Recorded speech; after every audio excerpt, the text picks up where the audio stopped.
Hello friends, hope you all are doing well and staying safe. Welcome back to yet another video of the Football Mania. And boy oh boy, we have seen some crazy action, especially yesterday in the English Premier League. And today we are going to talk about Tottenham Hotspur, a team which has never, lived up to their expectations. And I just don't remember when was the last time they actually won the league.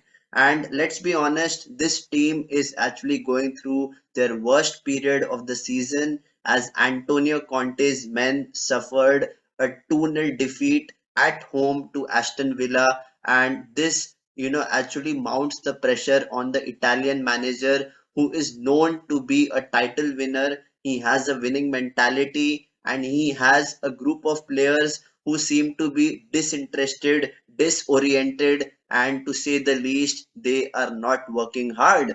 And the basic thing which you can do as a professional footballer is to give that kind of effort and be passionate about the game. Yesterday's match against Aston Villa was a typical example of how Spurs play. They always are on the back foot. They like to play a very defensive style. There is no fluidity from the midfield. There is less intensity. And just to give you a stat, Harry Kane had, his first touch, or maybe he did not have even a single touch in the first 20 minutes of the match. That just goes to show that this team is completely disjointed. Yes, they have injuries. Bentancur, Richarlison, and Dejan Kulusevski were injured. However, you cannot give me excuses that you cannot get the best out of these players. You still have players who can create. Ivan Perisic has been a World Cup finalist in the past. Harry Kane is their talisman. Heung-min Son is always a terrific player to watch. And you have a World Cup winner like Christian Romero in your ranks and a world-class goalkeeper like Hugo Lloris.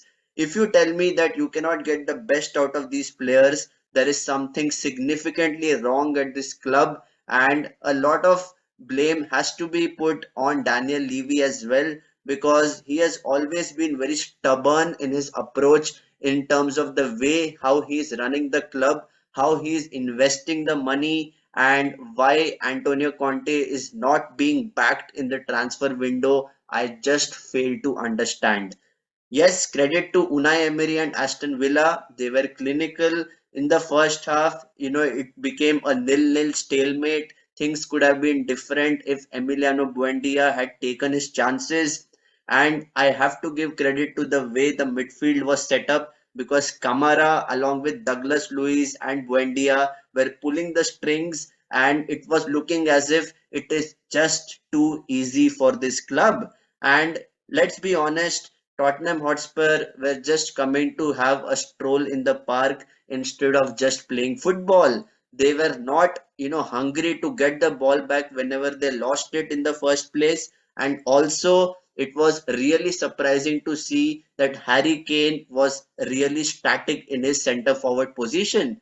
If he is not involved in the game, I just don't see how this Tottenham team can create chances, because Harry Kane is the one who drops deep. He puts, comes into that number 10 position. He likes to link up with the midfielders and he likes to create space for the fullbacks so that they can overlap, and then he makes that final run into the penalty box. At the moment, Tottenham require a creative midfielder who can create chances and who can give the supply to Harry Kane so that all those chances can be buried. In the second half, the way Tottenham conceded that first goal was just so hilarious. And when you talk about defending, there is something called, man marking the opponent and making sure that you are not too tight, because there is always a chance that you can get turned over. And that is exactly what happened for the first goal. Ollie Watkins is a very, very clever striker. He peels off the defender, makes that very good run. And yes, he's alert as well, because Douglas Lewis is taking that shot from 25 to 30 yards out, and he's the first to react. And he has the composure in that situation to pick out Emiliano Buendia, who makes no mistake from around 10 yards. And we have to say that there was never a moment where Martin Olsen, the goalkeeper of Aston Villa, was looking threatened. And it all comes down to the way Tottenham want to play. Yes, there is one thing called possession, but whenever you are having that possession, you need to have a purpose, and that is to move forward with the ball and create chances to score goals. Because this league is so ruthless, if you are not at the best level, you will suffer. And the second goal which Aston Villa scored is a clear indication that the back line is not communicating with each other. Clement Longley and Christian Romero are two, kind of young defenders who have played at the highest level, but still they require very good decision making. And the second goal was just too easy. Douglas Lewis makes that, penetrative run through the middle of the center line. Whenever we talk about making runs, it is always through the sides coming inwards, or it is through the middle. And in this case, John McGinn picks out Douglas Lewis with a sublime pass over the top, and from a very, very, good control, he takes it down and he just flicks it past Hugo Lloris to make it 2-0. It was such a composed finish from an experienced midfielder. And with that, it was all about, game management. 2-0 at White Hart Lane at the Tottenham Hotspur Stadium, and they were just cruising. And after that, Coutinho could have scored, Danny Ings could have scored, and this could have been a humiliation for Tottenham. However, 2-0 does not see the entire story. It could have been really different, but at the moment, Antonio Conte looks a lost man. He looks like a man who is deprived of money, who is deprived of resources to galvanize the team and ensure that they have a chance of competing for the top four. So, guys, this was such a huge blow for Tottenham, especially on New Year's Day. This was a chance for them to redeem themselves. And in, I think, 7 or 8 straight matches, they have conceded the opening goal, and that just goes to show that this team is just not looking confident. There is something which is going on behind the scenes, either in the dressing room or in the training pitch, and things have to be sorted quickly.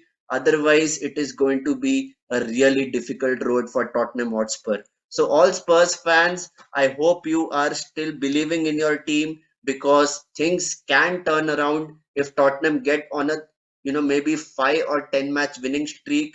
Things could change, but let's hope for the best. So, guys, please let me know who was your man of the match, and do you still believe if Tottenham can finish in the top four? Let me know your thoughts in the comment section. And if you like this video, please do me a favor, hit the like button, and please subscribe to my channel, because I will be bringing you all the latest news from not just Indian football, from global football as well. So please stay tuned, and until next time, stay safe and take care.